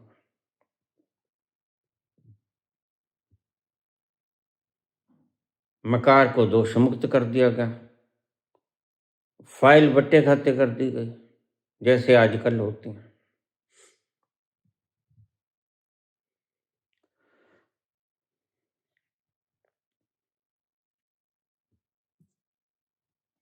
लेकिन मकार को रात को नींद नहीं आई।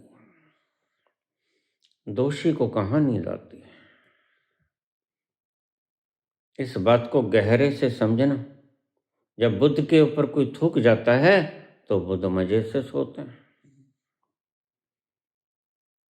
लेकिन वह नहीं सो पाता जिसने थूका था बुद्ध के ऊपर। वह सारी रात जागता रहा। अगर वह मुझे एक गाली निकाल देता तो हिसाब बराबर था। अब उसने तो कुछ भी नहीं कहा। उसने कहा, बनते, यह तो मैं समझ गया, और भी कुछ कहना है?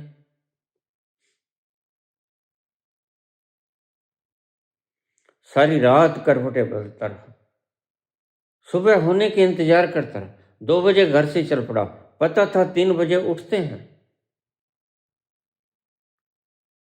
पेड़ के किनारे पे छुप गया। जब बुद्ध उठे तो जाके चरण पकड़ लिए, रोने लगा, प्रभु मुझसे गलती हो गई, मुझे क्षमा कर दो। वो कहता, क्षमा? क्षमा तो मैंने तभी कर दिया था मित्र, जब तुम्हें कोई दंड नहीं दिया मैंने।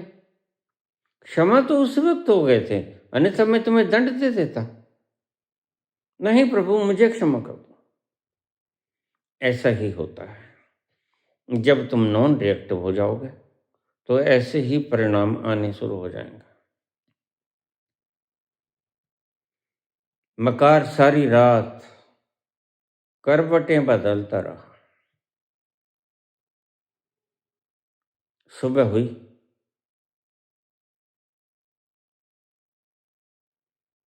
कोर्ट खुली, मकार कोर्ट में पहुंचा, मैजिस्ट्रेट के सामने जाके सरेंडर कर दिया। मेरे बयानात दर्ज किए जाएं प्रभु, मैंने कहा झूठ बोला। कल यानी आने वाला जो पहले बीत गया, वह सुरंग मैंने ही खोदी थी और एक्सियोनोव ने मुझे खोदते हुए देखा था और मुझे पक्का भरोसा था कि वह झूठ नहीं बोलेगा, लेकिन उसने बाइबल की कसम खा के भी झूठ बोल दिया।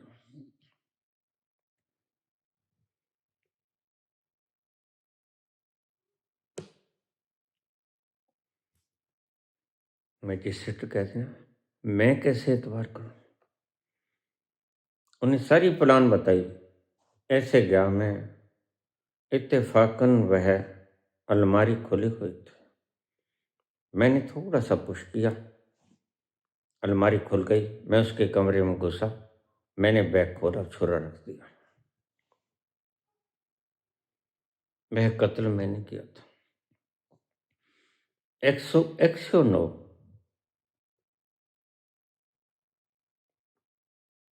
बिल्कुल बेकसूर है, नाजायज दंड भोग रहा है जो मुझे भोगना चाहिए। जब किसी दोषी की आत्मा जगती है, ऐसे ही जगा करती है। यह पापों का प्रायश्चित है। मैंने ये किया, तुम मुझे दंड दो, तुम मुझे क्षमा मत करो। जब तुम क्षमा मांगते हो तो तुम अपने आप को यह साबित करते हो कि मैंने गुनाह नहीं किया। बस यही तो मुसीबत है। तुम कहते हो परमात्मा से, मुझे क्षमा कर दो, मैंने यह किया। नहीं, क्षमा मांगने का मतलब है कि तुमने कसूर नहीं किया। अगर तुमने कसूर किया होता तो तुम कहते कि मैंने कत्ल किया है, मैंने हिरेन पांड्या को मारा है, मैंने तुलसी प्रजापति को मारा, मैंने लोया को मारा, मैंने और भी किसानों को मारा है।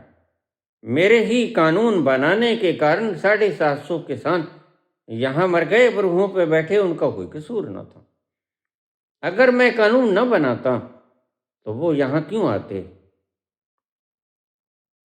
मुझे दंड दो। जिस दिन तुम ये कहोगे मैं गुनाहगार हूं, जो चाहे सजा दो मुझको, वो है कन्फेशन। तुम्हारा कन्फेशन अभी गलत है, तुम्हारा कन्फेशन भी तो सही नहीं है। तुम मात्र घटनाओं को दोहरा देते हो, पाप को नहीं दोहराते। यही तुम्हारे कन्फेशन में कमी रह जाती है। कन्फेशन ये कि तुम एक एक बात को साफ बताओ, हाँ मैंने मारा था, अब तुम मुझे टांगो। मरना तो एक दिन है ही। फिर विकसित भारत बना के क्यों मरे? फिर अपराध के कारण मरे? फिर जनता दंड दे, वो चाहे दंड दे, जो चाहे दंड दे, लेकिन तुम होशियार बनकर जीने की चेष्टा करते हो। लेकिन बाबा कहते हैं उसकी दरबार में होशियारी कहाँ चलती है, सहस सियाणपा लक हुए ताई का न चले नाल। तो एक्सनो कहता कि मैंने किया है, क्षमा करो। मकार कहता मैंने किया है कत्ल, और ऐसे किया है, सब बता दिया। और मैं क्यों कहूंगा, क्योंकि एक्सनो ने मुझे देखा। जब तुम नॉन रिएक्टिव हो जाओगे, जब तुम अपने शत्रु से भी प्रेम पूर्वक व्यवहार करोगे, तो फिर तुम उसके दिमाग पे नहीं, उसके दिल पे राज करोगे। वो होता है असली राज। तानाशाह दिमागों पर राज करता है, और कृष्ण जैसा प्रेमी हृदयों पे राज करता है। मैं चला जाऊंगा, लेकिन याद रखना, आज भी राज कर रहा हूं। कल मैं तुम्हारे दिमागों पे राज नहीं करूंगा, मैं तुम्हारे हृदयों पे राज करूंगा। तुम मेरी याद में आंसू बहाओगे, तुम्हारा हृदय रोएगा। एक एक अल्फाज को याद करके, एक एक अल्फाज को याद करके।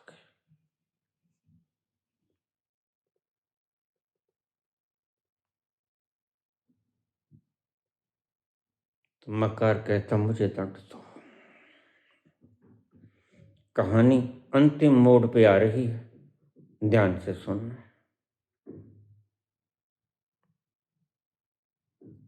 सब इन्वेस्टिगेशन पूरी हो गई, और जज साहब ने ऑर्डर देखा, एक्सनो should be released from the jail. Order कर दिया।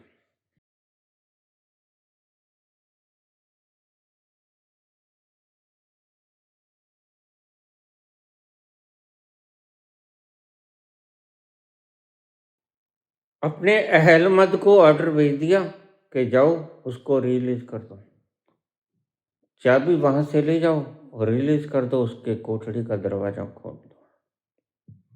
मकार कहता मैं जाऊंगा साथ में। क्यों? मैजिस्ट्रेट बोला तुम क्यों जाओगे? कहता जिससे जुर्म हुआ है उसके चरण पकड़ के रोऊंगा, जी भर के रोऊंगा, फिर मेरे पाप का बोझ हल्का होगा। ऐसे कहने से पाप का बोझ तो नहीं हल्का हुआ, दिल तो मेरा अभी भी भरा हुआ है।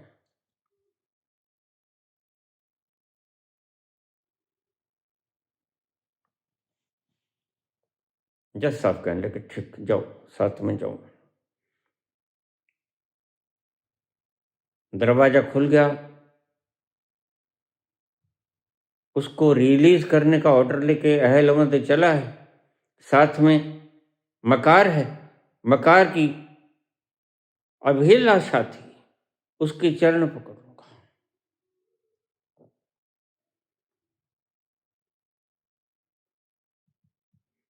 दरवाजा खोला, कोठड़ी का द्वार खोला,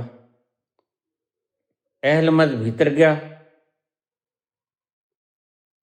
आराम से लेटा हुआ था एक्सनो।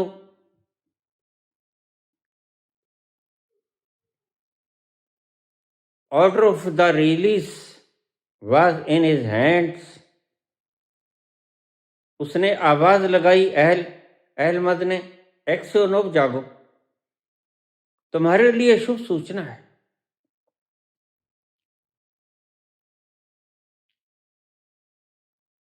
तुम्हें मुक्त कर दिया गया, तुम्हें निर्दोष घोषित कर दिया गया, तुम्हें जेल से रिलीज किया जाता है। लेकिन बोलने से वह उठा नहीं।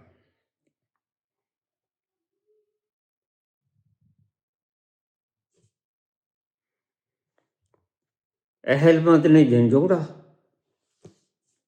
जोर से झंझोड़ा, जोर से झंझोड़ा तो वह लुढ़क गया।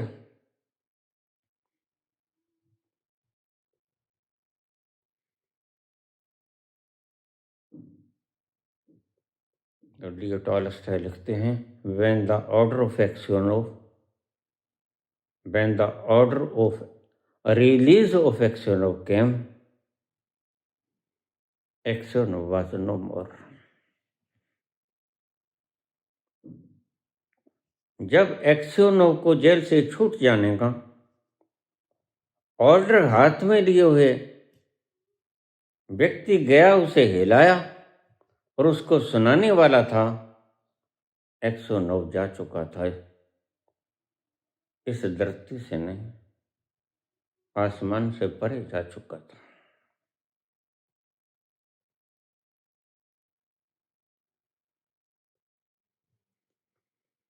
मकार फूट फूट के रोया।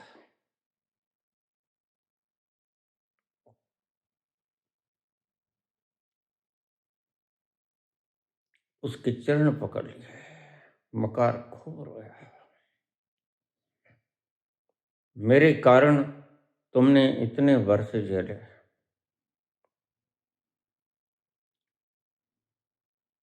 गुरु तुम्हें यही सिखाता है।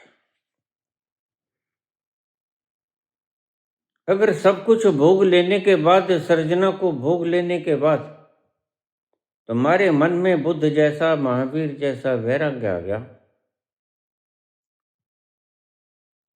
तभी तुम गुरु की तलाश करना।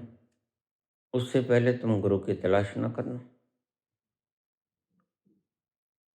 उससे पहले गुरु की तलाश करना। बिल्कुल वैसा ही होगा जैसे प्यास लगे नहीं और तुम पानी को ढूंढने लग जाओ, भूख लगे नहीं और तुम भोजन को ढूंढने लग जाओ।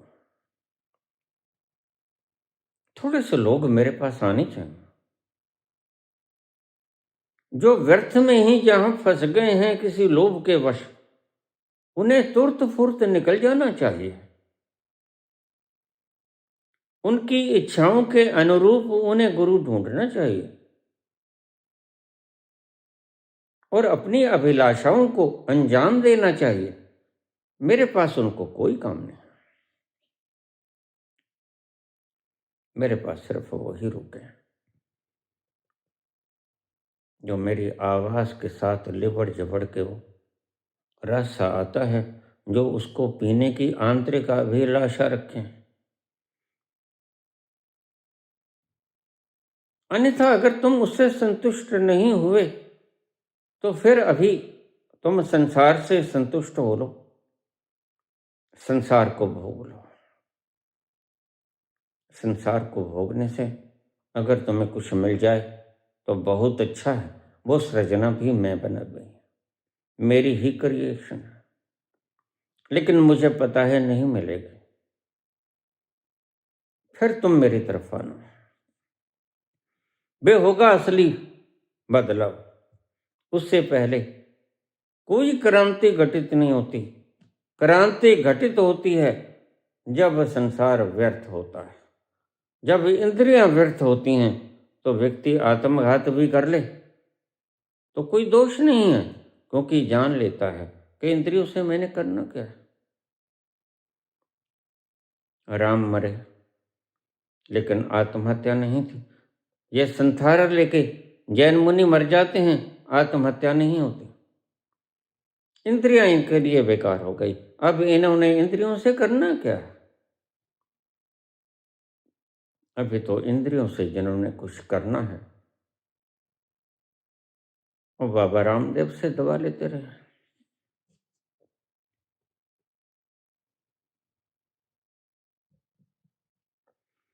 इंद्रियों को मजबूत करते रहे।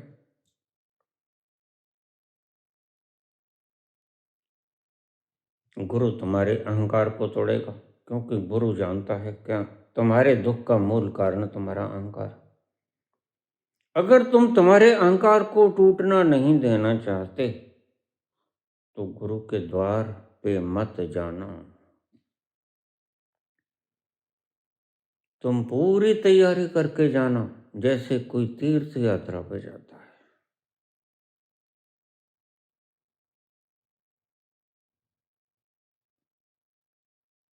लप्पो लबास अपना पूरा पैक करके जाना। पता नहीं फिर वापस मुड़ो क्या ना मुड़ो।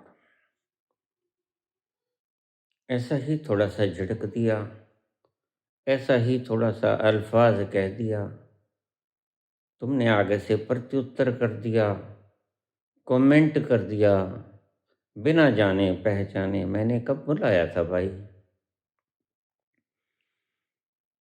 न आवाज ही दी, न वापस बुलाया, मैं आहिस्ता आहिस्ता बढ़ता ही आया, यहाँ तक कि उससे जुदा हो गया मैं। अगर तुम्हें अभी वैराग्य नहीं जगा संसार से, तो जुदा हो जाओ, निकल जाओ यहाँ से। अभी यहाँ तुम्हारा कोई काम नहीं। संसार को अच्छी तरह से भोग लो। जब तुम्हें ये संसार एक पचड़ा नजर आने लगे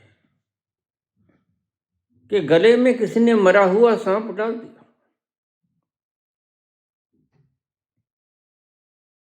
तब तुम गुरु की तलाश करना।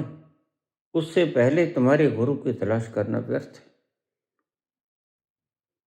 फिर जैसी तुम्हारी तमन्ना है, वैसे ही तुम्हें गुरु मिल जाते हैं, 5 नाम देने वाले, राधे राधे करने वाले, राम राम करने वाले।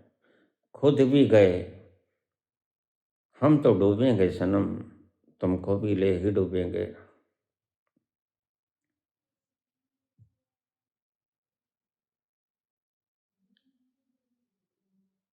संसार में अगर अभी भी तुम्हें हीरे मोती चमक नजर आती है, तो बिल्कुल भूल के भी परमात्मा को पाने की चेष्टा मत करना, क्योंकि परमात्मा तो आखिरी मुकाम है। वहां जाकर तो सब खो जाता, वहां जाकर तुम्हारा छाया भी तो नहीं बचता।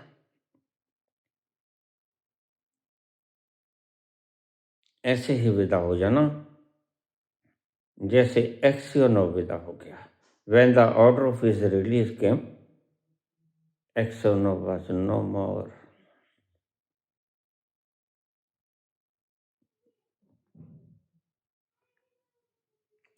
पांच साल होने से पहले गुरु ज्यादा परेशान करेगा, और इसे समझ रखना, क्योंकि अंतिम बेला में उसे पता है कि बड़े साहस की आवश्यकता पड़ेगी।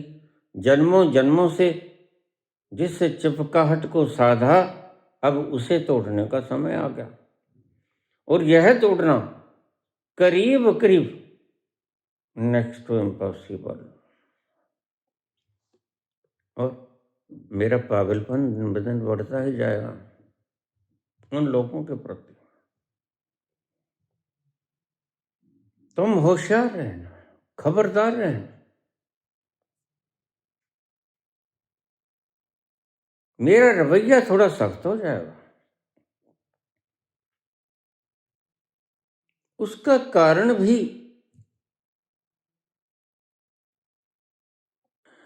रहमदिली है। गुरु जानता है अब आखिरी बंधन तोड़ना है, और आखिरी बंधन बहुत मजबूत है, जन्मों जन्मों का है। बाकी बंधन तो तुमने कभी बनाए, ज्यादा पुराने नहीं, वो टूट जाएंगे, टूट गए। लेकिन ये आखिरी बंधन बहुत मुश्किल है।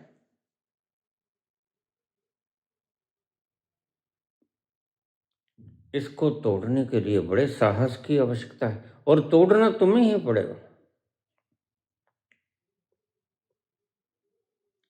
इसलिए गुरु तुम्हें साहस देना चाहता है, और साहस आएगा तुम्हें, गुरु तुम्हारे अहंकार पर तीव्र आघात करेगा। सोनार की चोट नहीं करेगा, लोहार का घन बरसाएगा। तुम बार बार देखोगे गुरु तुम्हें बुला लेगा।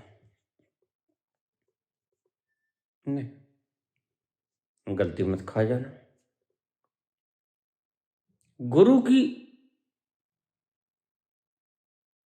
रहम दिली भीतर है। गुरु तुम्हारे अहंकार को वाष्पीभूत करना चाहता है। वह तुम्हारी इच्छाओं को पूरी करने के लिए नहीं बैठा है।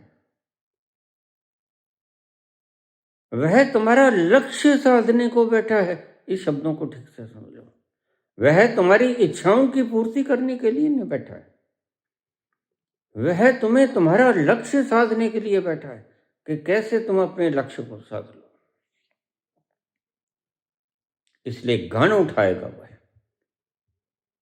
क्योंकि वह जानता है अब तो घण की जरूरत पड़ेगी। तुमने देखा कभी मिस्त्री को काम करते करते, कभी उसे थोड़ी की जरूरत पड़ती है, कभी पेचकस की जरूरत पड़ती है, कभी हल्के सामान की, कभी भारी इंस्ट्रूमेंट की, और जब ज्यादा भारी चीज तोड़नी होती है तो घण उठाता है लोहार का। बस अंत में गुरु के पास तुम्हारा अहंकार तोड़ने के लिए एक चीज बचती है। जब सिर्फ तुम्हारा अहंकार बच जाता है शुद्ध, मैं शरीर हूं, मैं मन हूं, मैं भावनाएं हूं, मैं विचार हूं, फिर उसे घन उठाना पड़ेगा। फिर अंतिम प्रहार उसका बड़ा भारी होगा। अगर तुम तब संभल गए, यही रात अंतिम, यही रात भर, यही रात अंतिम, यही रात भर, बस इस रात की अब कहानी है सारी, यही रात अंतिम, यही रात भर, बस एक रात की अब कहानी है सारी, यही रात अंतिम, यही रात भर। आखिरी घण जो चोट मारेगा गुरु,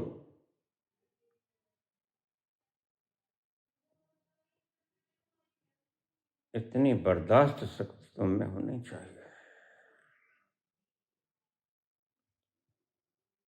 अगर तुम में सहन शक्ति नहीं है अपने ही अहंकार को तोड़ने की, फिर देखो यह आखिरी प्रहार तुम्हारी जिंदगी और मौत का सवाल, या तुम्हें दोजख में ले जाएगा या तुम्हें जन्नत में ले जाएगा। अब तुमने देखो कौन सा पासा चुनना है। तुम्हारी इच्छाएं गुरु नहीं पूरी करेगा। गुरु तुम्हारा लक्ष्य पूरा करना चाहता है। तुम्हारी वासनाएं, तुम्हारी इच्छाएं, तुम्हारे मोह, तुम्हारी पकड़ें, तुम्हारी मान्यताएं, वो सब तोड़ देगा।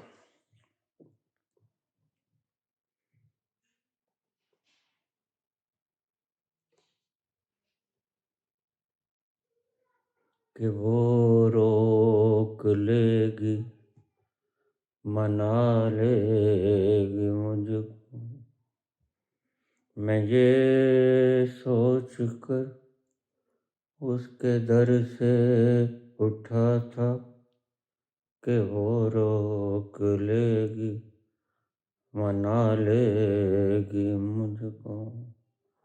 हवाओं में लहराता आता था दामन, कि दामन पकड़ कर बिठा लेगी मुझको। कदम ऐसे अंदाज से उठ रहे थे कि आवाज देकर बुला लेगी मुझको।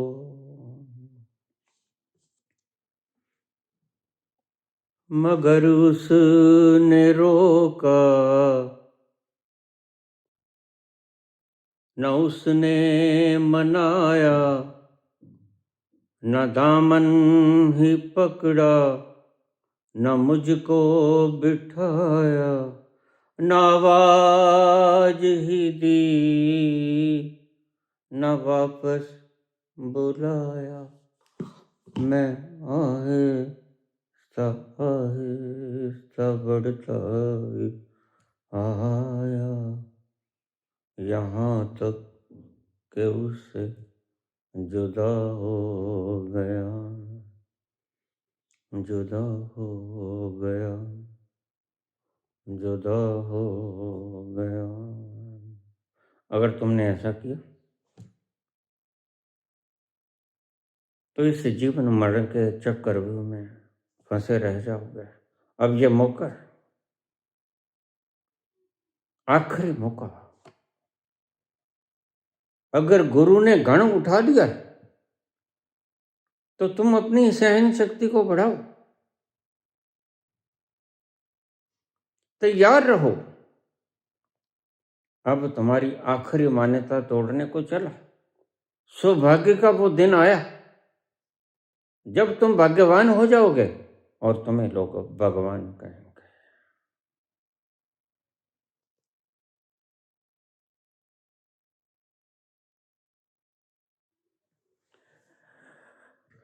धन्यवाद।